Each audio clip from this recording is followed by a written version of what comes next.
ស្នឹមញោះញឹមនឹងភាពក៏ក្តៅភាសាបងប្អូនបាត់ទៅណាអស់ហើយយើងធ្លាប់សន្យាថាមិនបោះបង់ចោលគ្នាឡើយទូធ្លាប់ឆ្លុះគ្នាក៏ដោយនៅតែជាបងប្អូនគ្នាចាំទេគ្រាមួយធ្លាប់គេ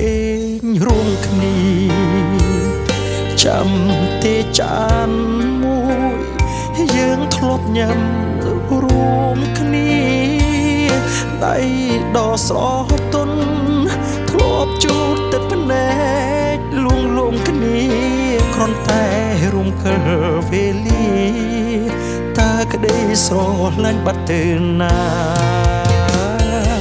យូរប៉ុណ្ណាហើយដែលយើងដូចជា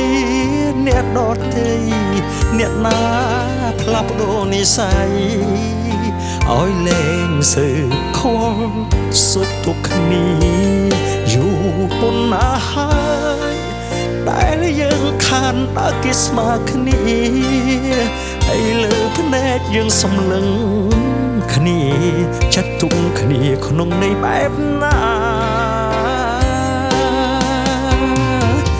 យើងជាបងប្អូនមិនអាចចោលគ្នាមិនថាពេលនេះយើងឆ្ងាយគ្នាយ៉ាងណាបើថ្ងៃមុនខំលើកលែងទោសឲ្យគ្នាផងណាបងប្អូនគឺជាភាសាដែលស្ដាប់ឮហើយមិនឯកោ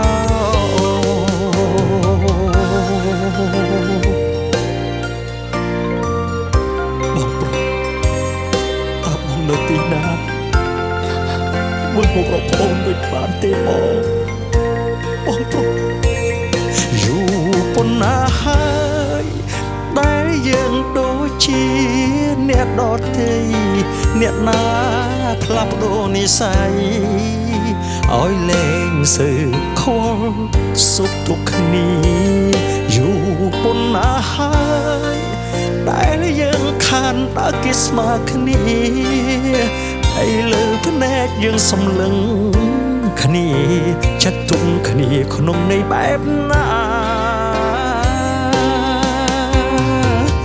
យើងជាបងប្អូនមិនអាចចោលគ្នាមិនថាពេលនេះយើងឆ្ងាយគ្នាយ៉ាងណាបើថ្ងៃមុនខំលើកលែងទោសឲ្យគ្នាផងណាបងប្អូនគឺជាភាសាដែលស្ដាប់ឮហើយមិនឯកោ